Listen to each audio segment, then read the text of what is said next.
Pois é, pessoal, hoje é o dia 31 de março de 2019 e é claro, eu tinha que falar um pouco a respeito disso, né?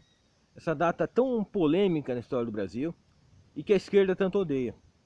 Aquela esquerda que adora dizer: ah, os 20 anos do regime militar foram terríveis, foi um período muito tenebroso na história brasileira, morreu muita gente, houve muita tortura, repressão, violência.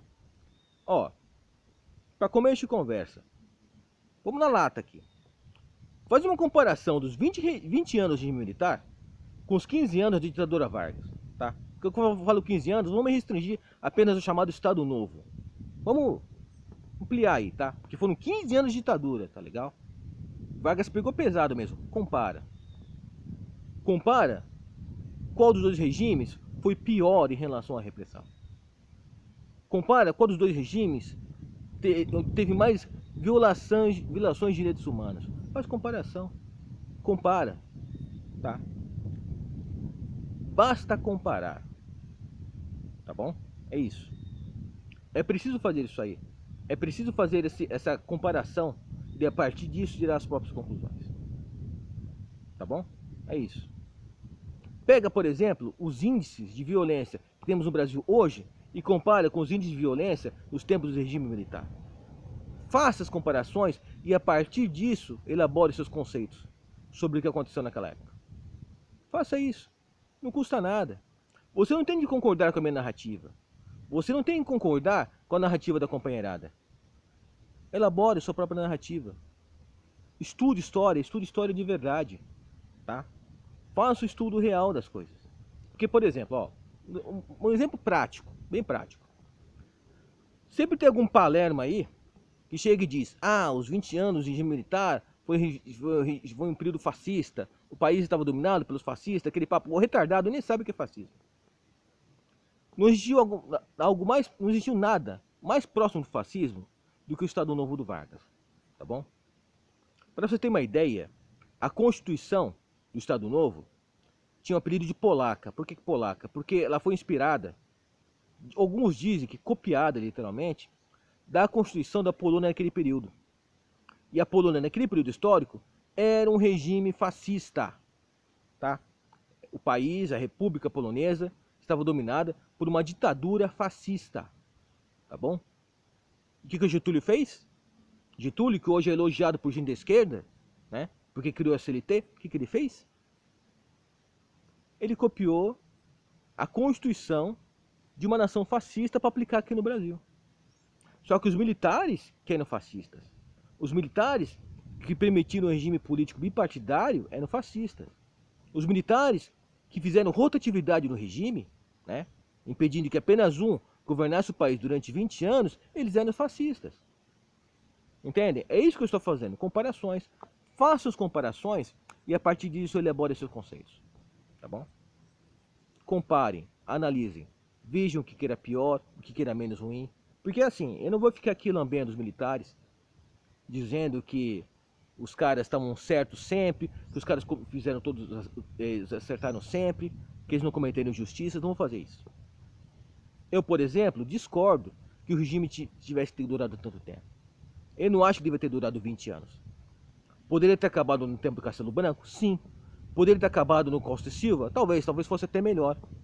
E a partir do Costa e Silva, entregar o governo para um civil. Se não me engano, o vice do Costa e Silva era civil. Poderia ter se entregado o poder para ele, né? Mas não, né? Eles cometeram erros aí. Pois é. Erros que, em parte, também foram ajudados pela extrema esquerda brasileira, né? Porque, ora, naquele fim dos anos 60, as guerrilhas tomaram força, né? As guerrilhas tomaram força e, né? Vocês sabem, né? Como a coisa ficou feia naquele período ali, né?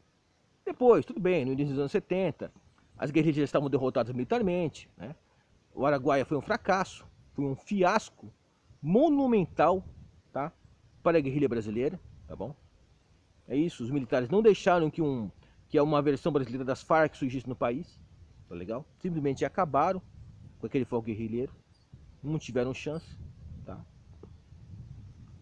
Mas hoje o que esse pessoal faz? Pega toda essa questão, pega esses 20 anos e usam como estratégia de propaganda, né? Para dizer que aquele período foi terrível. Mas aí eu pergunto, se os militares não tivessem tomado o poder em 1964, se não tivesse afastado do poder, com a ajuda do Congresso Nacional da época, o João Goulart, o que teria acontecido? Né? Porque mesmo que o João Goulart não fosse comunista, de fato não era, de acordo com toda uma análise histórica rigorosa, ele estava facilitando para os comunistas sim. Ele era um presidente fraco, um presidente incapaz. Tá?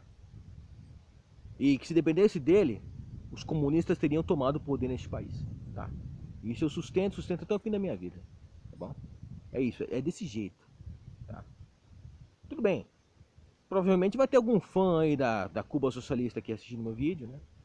Sempre tem algum palerma, né? Algum palerma que acha que aquilo é lindo, mas não vai viver lá. Sempre tem um, né? Algum que sempre, digamos assim, olha aquele evento histórico da Revolução Cubana como algo que foi um modelo para a América Latina. Mas quando a gente vê, não é bem isso, né? O modelo para a América Latina? E 1 milhão de cubanos fogem nos primeiros anos da Revolução? Por que eles fogem? Por que os caras foram praticamente de nada até Miami? Ah, os ricos fugiram, os latifundiários. Meu, será que toda aquela gente lá que fugiu era latifundiária? Ou era da classe média? Será? Será mesmo? Será que a repressão política não fez também muito pobre cubano considerar que não era adequado continuar vivendo no país? Quando a chamada carteira de racionamento surgiu em Cuba, já nos anos 60, poucos anos após o triunfo da Revolução, será que já não indicava que aquele país não tinha futuro para muita gente? Vocês estão entendendo? Basta comparar. Aliás, aí que tá. Eu tô falando aqui de comparações no vídeo, né? Mas vocês nunca vão ver certas comparações. Você nunca vai ver um cara que diz que os 20 anos de militar foram terríveis, criticando o fato de que Cuba hoje, economicamente, é menor do que quando Fidel Castro tomou o poder. Que Cuba, a Cuba ainda de hoje, se tem racionamento, tá? Existe um rigoroso racionamento alimentar. Por quê? Porque a economia cubana simplesmente não consegue produzir os alimentos necessários para a população. E o país simplesmente não consegue importar os alimentos necessários para a população. Algo que, aliás, nunca aconteceu nos 20 anos de regime militar. Nunca teve racionamento. Pois é, apesar de todos os problemas, nunca teve isso. Mas é isso, né, gente? É desse jeito. Essa turma aí é assim, né? Eles tentam, digamos assim, impor uma narrativa sempre evitando, né, certos fatos, sempre evitando certas coisas. Por exemplo, nos 20 anos de regime militar, a dívida nacional dobrou, a dívida externa brasileira dobrou em 20 anos. Tá. E o PIB? O quanto o PIB cresceu nesses 20 anos? O quanto a economia brasileira cresceu nesses 20 anos? Nos anos 60 e 64, estava por volta da 40ª posição de economia, digamos assim, economia mundial. Em 84, estava em 8º lugar. O Brasil era a 8ª economia mundial. O Brasil não virou 8º, 9ª economia mundial no governo lá do Lula. Não. Isso aconteceu com os militares, tá? O Brasil se tornou uma das maiores economias mundiais no tempo dos militares, tá bom? Não foi o Lula que fez isso, tá? Não entra nessa narrativa babaca aí, não, tá? São os fatos que você pode descobrir aqui mesmo, pesquisando na internet. Simples assim. Aliás, falou de um Lula que, francamente, em nada contribuiu para o fim do regime militar. Porque quando o PT foi fundado, né, quando o Lula começou a se destacar como líder político, o regime militar já estava no fim. O Figueiredo já estava acabando com ele. Já estava encerrando com esse período, tá bom? Então o Lula não pode ser elogiado por algo que ele não fez. Assim como muitas pessoas que dizem, os guerrilheiros, eles lutaram, e se não fosse a luta deles, o regime militar não teria acabado. Ô seu bando de palermas. O regime militar venceu no Araguaia. Todas as guerrilhas foram derrotadas. Foram derrotadas. E vocês me vêm com essa conversa furada? Que vitória! Os militares saíram porque quiseram sair, tá? Eu acho que deveriam ter saído mais cedo, mas eles saíram quando eles quiseram, tá? Quando eles quiseram, tá bom? Então é assim, é desse jeito. Bom, então fica a minha sugestão. Pesquisem se informem, tá? Em vez de ficar acreditando na primeira narrativa babaca do teu amiguinho que acha que o Lula é inocente, vai lá, se informa, busca informação. Do teu amiguinho, né, que sem querer ofender, mas já ofendendo, adora insinuar que você é pobre de direita, né? Porque isso é aquela narrativa, né? Sempre tem algum palhaço pra usar essa narrativa, principalmente em rede social, né? Do tipo, ah, você é pobre de direita, você aceita uma ideia que não te favorece. Não te favorece? Muda pra Cuba, palhaço. Muda pra Cuba lá e vive com a carteira de racionamento. Vai lá pra ver se é bom pra tosse. Mas isso você não faz, né, seu Palerma? Né? Seu Palerma que fica repetindo pobre de direita no Face, depois vai assistir meu vídeo, assiste, depois fica com raiva. Porque eu tô jogando verdade na tua cara, seu idiota. Deixa eu arrumar um vídeo aqui.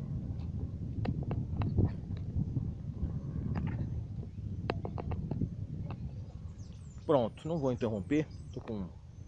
Esse sol aqui tá, às vezes, incomodando, atrapalha. Bom, encerrar o vídeo. É o que eu tinha para dizer, né? Um vídeo que talvez tenha algumas visitas, né? Talvez alguém assista, sei, né? Mas eu tinha que colocar meu ponto de vista. O ponto de vista desse peruibense. Vai lá, cara. Não quer concordar comigo? Não quer acreditar?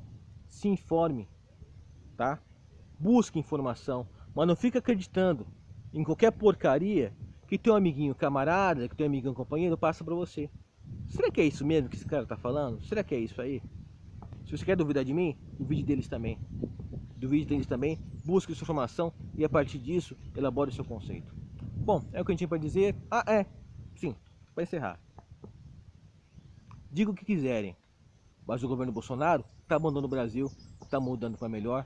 Não importa o que vocês digam, que o país está em crise política, essa babaquice toda. Enquanto vocês estão observando as tretas em relação ao Congresso, o Paulo Guedes está fazendo as reformas. Tá? Quer dizer, você simplesmente se esquece da existência dele. Né? E aí que tá. Aí que vem a derrota de vocês. Prestem bem atenção. Enquanto vocês ficam achando que o Brasil está em crise política, o Paulo Guedes está fazendo a reforma necessária para mudar o país. Bom, é o que eu tinha para dizer, pessoal. E até mais.